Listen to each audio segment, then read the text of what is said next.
ये कहानी है जेन नाम की लड़की की जो अपनी मन की शांति के लिए जंगलों में जाती है, लेकिन वहां जाकर उसके साथ कुछ ऐसा होता है जो उसके मन के साथ उसके शरीर को भी हिला कर रख देता है। कहानी की शुरुआत में हम जेन को देखते हैं जो कि कैलिफोर्निया में रहती है।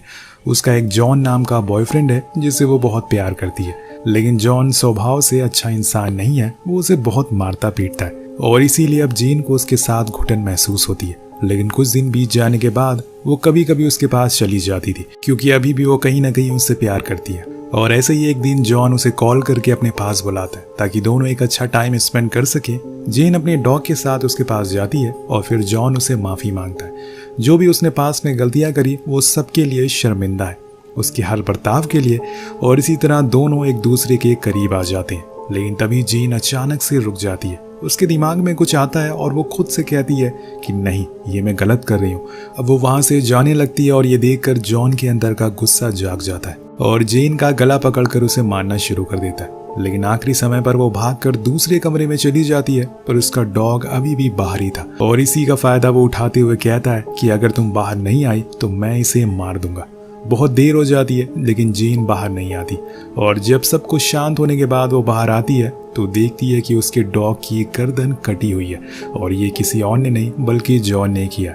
उसे देखकर जॉन वहां से जाता नहीं बल्कि उसे माफी मांगता है और कहता है कि मैं पहले जैसा नहीं रहा। अब ये देखकर आप समझ ही सकते हैं कि वो किस किस्म का साइकोपैथ आदमी है। लेकिन इस बार ये जेन वो गलती नहीं दोहराती और उससे सारे रिश्ते तोड़कर सब कुछ खत्म करके वहां से चली जाती है। अब कहानी शिफ्ट होती है 6 महीने बाद, जहां हम जेन के दोस्त कानन को देखते हैं जिसने जेन के लिए एक ट्रिप प्लान करी थी ताकि वो थोड़ा अपना माइंड चेंज कर सके। लेकिन जब जेन बाहर आती है तो वो देखती है कि उसके साथ एक तारा नाम की लड़की भी है जिसके बारे में कानन बताती है कि ये उसके पड़ोस में रहती है और इसे भी अब थोड़ी ताज़ी हवा की जरूरत है, इसलिए मैंने इसे भी अपने साथ ले लिया। अब ये सारे दोस्त अपना सफर शुरू करते हैं। बीच में दोनों की बातें होती है जिसमें कानन जेन को उसके बॉयफ्रेंड के बारे में पूछती है तो वो बताती है कि हाँ, मैंने उसे छोड़ दिया है लेकिन कभी कभी मैं उसे बहुत मिस करती हूँ। लेकिन मुझे फिर वो दिन याद आता है जब वो उसे जानवरों की तरह ट्रीट किया करता था, यहाँ तक कि उसने उसके डॉग को भी बेरहमी से मार डाला। और इन्हीं सब वजहों से मैंने ये ट्रिप प्लान करी है ताकि मैं थोड़ा माइंड रिहैब ले सकूं। यहाँ कानन की बातों से भी हमें पता चलता है कि उसका बॉयफ्रेंड भी जॉन की तरह है, इसलिए वो भी माइंड रिहैब के लिए एक खास डॉक्टर के पास जा रही है जिसके बारे में अभी जेन को पता नहीं है। पीछे बैठी तारा के बारे में जेन पूछती है तो वो बताती है कि ये डिप्रेस है, कई दिनों से इसने किसी से ज्यादा बात नहीं करी है, इसलिए तुम आराम से बैठ जाओ, तुम्हें कोई परेशान नहीं करेगा। कुछ देर के बाद हम रास्ते में कई क्रैश गाड़ियों को देखते हैं क्योंकि अब इन्होंने हाईवे छोड़ दिया है और यहाँ पर आज से पहले कई हादसे होते हुए आए जिनकी वजह क्या है ये आज तक किसी को नहीं पता चला। इसी दौरान जेन देखती है कि वो अपनी मंजिल से थोड़ी ही दूर पर है। मैप चेक करने के लिए कानन उसके फोन की ओर देखती है, लेकिन तभी उनकी कार के सामने एक अजीब सा आदमी आ जाता है जिससे इनकी कार टकराते टकराते बचती है। वो आदमी इनके पास आकर अपने डॉग के बारे में पूछता है, लेकिन कानन कहती है कि मैंने ऐसा कोई डॉग नहीं देखा है। और यहाँ पर वो आदमी काफी अजीब तरीके से इनसे बातें कर रहा था। और अब ये लोग डॉक्टर कैरल के पास पहुंच जाते हैं जो सीना नाम की लड़की को मैसेज दे रही थी। ये जेन को काफी कूल लगता है। इसके बाद कानन डॉक्टर से जेन का इंट्रो करवाती है और सीना आकर उसे अपने ग्रुप में इनवाइट करती है। बेसिकली डॉक्टर का एक ग्रुप है जो कि लोगों को रिहैब करवाता है जो कि माइंड से परेशान है। इसके बाद ये लोग अब ट्रैक के लिए रेडी होने लगते हैं क्योंकि इन्हें नीचे जाना है जहाँ आज रात ये कैंप लगाकर उसमें गुजारा करेंगे। और धीरे धीरे इसी तरह से इनकी थेरेपी शुरू होगी, शोर शराबे से दूर। लेकिन इसमें बहुत सारे टर्न और ट्विस्ट आने वाले हैं, पर कोई आम नहीं बल्कि बहुत ही खतरनाक और डरावने। इसके बाद अब जेन नीचे जाने लगती है जहाँ पर वो सीना से बात करने की कोशिश करती है तो वो कहती है कि मैं एक साइकोपैथ हूँ, मुझसे दूर रहो। उसके इस बर्ताव से जेन थोड़ा अजीब फील करती है, लेकिन बाद में सीना हंसने लगती है क्योंकि वो उसके साथ सिर्फ मजाक कर रही थी। असल में जब वो आर्मी में थी तो उसे एक मिशन पर भेजा गया था और इस मिशन में उसके कई साथी भी उसके साथ थे, पर तभी दुश्मनों ने अचानक से उस पर हमला कर दिया और इस हमले में वो तो बच गई, लेकिन जब उसने अपने साथियों को देखा तो उनके शरीर के कई हिस्से गायब हो चुके थे और ये भयानक दृश्य देखकर वो बहुत ज्यादा डर गई। उसने कुछ दिनों बाद उसके एक दोस्त ने डॉक्टर कैरल के बारे में उसे बताया और फिर वो यहाँ पर थेरेपी लेने के लिए आ गई।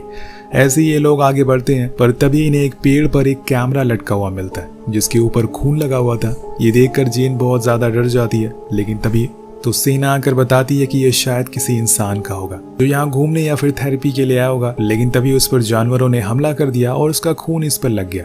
लेकिन तुम लोगों को घबराने की जरूरत नहीं है, जानवर अभी पहाड़ी के दूसरी ओर है और हमें बिना रुके आगे बढ़ना होगा। लेकिन यहाँ हमें एक और चीज नोटिस करनी होगी, जब से कहानी शुरू हुई है जेन को डॉक्टर कैरल का बर्ताव कुछ ठीक सा नहीं लग रहा है। वो बहुत ही बहकी बहकी सी बातें कर रही है। अब पूरा दिन चलने के बाद रात हो जाती है और ये लोग वहीं पर अपना कैंप लगा लेते हैं। यहाँ देर रात हम किसी अजीब सी चीज को एक गुफा से उठते हुए देखते हैं, जो शायद अभी तक किसी की राह देख रहा था और अब उसका इंतजार खत्म हुआ है। सुबह होती है और ये लोग फिर से ट्रक के लिए निकल जाते हैं, पर कुछ दूर जाने के बाद जेन को कुछ आवाज आती है जिसे वो थोड़ा अनकंफर्टेबल महसूस करती है, लेकिन वो उसे इग्नोर करके आगे बढ़ जाती है। इसके बाद ये लोग एक नदी के पास पहुंचते हैं जहाँ का पानी बहुत ही गंदा था और वो बहुत ही बुरा स्मेल कर रहा था। उसकी ऊपरी सतह पर शायद किसी तरह का लिक्विड भी बह रहा था। ये देखकर कैनन को थोड़ा अजीब लगता है, लेकिन सेना और डॉक्टर कहते हैं कि ये जगह चारों ओर बहुत सारे तालाबों से भरी पड़ी है। ये सब चीज यहाँ पर आम बात है। इसके बाद उनकी पहली एक्सरसाइज शुरू होती है और ये थी ट्रस्ट एक्सरसाइज, और इसमें इन्हें अपने पार्टनर की आंख पर पट्टी बांधकर अपने बताए हुए रास्ते पर चलवाना था। उधर तारा भी सेना के साथ ही आगे बढ़ रही थी, लेकिन वो उसे बीच बीच में डराना शुरू कर देती है, जिससे कि वो नाराज हो जाती है और वहां से अकेले दूर चली जाती है। इधर ये दोनों मौज मस्ती में इस चीज को एंजॉय कर रहे थे, लेकिन तभी जेन को फिर से वही आवाज सुनाई देती है जो कि थोड़ी देर पहले आई थी। अब इसे वो जल्दबाजी में अपनी पट्टी को हटा देती है और कैनन से पूछती है कि क्या तुम्हें कोई आवाज सुनाई दी, तो वो मना कर देती है। पर यहाँ पे जेन को पूरा यकीन था, इसलिए वो डॉक्टर के पास जाती है और उन्हें इस आवाज के बारे में बताती है। वो कहती है कि अभी तक तुम अपने अतीत से बाहर नहीं निकली हो और जब भी तुम अपनी आंखें बंद कर रही हो तब तुम्हें वो आवाजें सुनाई दे रही है। जेन को ये बात अच्छी नहीं लगती, इसलिए वो कैनन के पास जाती है और उससे कहती है कि मुझे लगता है कि शायद यहाँ पर जॉन आ चुका है और वो मुझे परेशान करने के लिए ये आवाजें निकाल रहा है। पर कैनन उसके दोस्त उसे समझाती है कि ये मुमकिन ही नहीं है, इस जगह के बारे में बहुत ही कम लोगों को पता है और जॉन से तो तुमने पिछले 6 महीने से बात तक नहीं की, तो उसे कैसे पता चल सकता है कि तुम यहाँ पर हो। और बताती है कि तुम्हें यहाँ पर खुद को ढालना होगा, स्ट्रांग बनना होगा। लेकिन जेन को पूरा यकीन था कि कुछ तो इस जगह पर गड़बड़ जरूर है। उधर हम तारा को देखते हैं जो स्मोक करने के लिए एक जगह पर रुकती है, पर इसी दौरान उसे वहां कुछ अजीब सा दिखाई देता है जो उसे ही लगातार घूर रहा था और इसी बीच उसके हाथ भी बन जाते हैं जिसमें से खून निकल रहा था। वो उसी समय चिल्लाती है और उसकी आवाज सुनकर उसके पास जेन भागते हुए आती है। वो उसे बताती है कि मैंने यहाँ पर किसी अनजान चीज को देखा है। वो कहती है कि हाँ, मैंने भी यहाँ पर कुछ महसूस किया, लेकिन किसी को मेरी बात पर यकीन ही नहीं हो रहा है। इसके बाद जब वो लोग जाने लगते हैं तो उन्हें वहां डियर दिखाई देता है जिसका आधा शरीर गायब। अब इसे देखकर सभी डर जाते हैं, पर डॉक्टर कहती है कि ये भी यहाँ पर आम बात है क्योंकि ये एक घना जंगल है और ऐसे में जानवर एक दूसरे को मार कर खाते रहते हैं, तुम्हें डरने की जरूरत नहीं है। लेकिन जेन कहती है कि इस तरह से तो मैंने कभी किसी जानवर को शिकार करते हुए नहीं देखा। अब जब जेन आगे बढ़ती है तो उसे फिर से कुछ सुनाई देता है, लेकिन इस बार ये आवाज कैनन की होती है जो उसे दूसरी ओर आने को कह रही थी, जहाँ पर उन्हें एक पहाड़ मिलता है जिसके बीच से एक रास्ता जा रहा था। ये जगह काफी अजीब थी, पर इन पत्थरों को छूकर जेन को बहुत ही अलग महसूस होता है, जैसे कि उसका यहाँ से किसी तरह का अतीत जुड़ा हुआ है। खैर, अब वो लोग एक जगह बैठकर थोड़ा आराम करते हैं और इसी में जेन डॉक्टर के पास जाकर उनसे यहाँ के बारे में और जानकारी इकट्ठा करती है। उसे लगता है कि डॉक्टर उसे यहाँ पर डराने के लिए लाई है, लेकिन डॉक्टर को ऐसा मानना था कि ये जगह हजारों साल पुरानी है क्योंकि यहाँ पर सालों से लोग आते रहे अपनी मुसीबतों को लेकर, क्योंकि ये धरती की सबसे अनमोल जगहों में से एक है। यहाँ पर गॉड बसते हैं जो उन्हें हील करते हैं और उनके दुखों से उन्हें आजाद करते हैं, लेकिन इसके बदले में उन्हें कुछ बलिदान में चाहिए। अब वो इसके आगे कुछ और बता पाती कि तभी वहां सेना आकर सभी से कहती है कि हमें यहाँ से चलना चाहिए।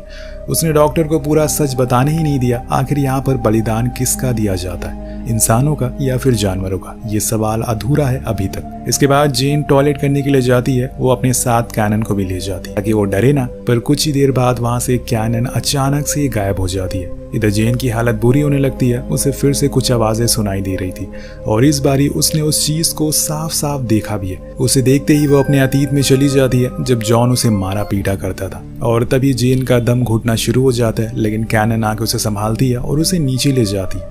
वहां जाकर वो डॉक्टर से कहती है कि ये जगह सेफ नहीं है, ऊपर कोई चीज है जो हमें मारने की कोशिश कर रही है। डॉक्टर कहती है कि शायद तुमने किसी बड़े भालू को देख लिया होगा क्योंकि वो इस समय पर यहाँ पर आते जाते रहते हैं, लेकिन डॉक्टर को लगता है कि शायद ये हीलिंग प्रोसेस की वजह से हो रहा है। इसीलिए वो लोग जल्दी से टेंट लगा लेते हैं और सोने के लिए चले जाते हैं। लेकिन यहाँ जेन के लिए मुसीबतें और बढ़ना शुरू हो जाती है क्योंकि उसे अब बुरे सपने आने लगे थे जिसमें वो लगातार जॉन को देख रही थी।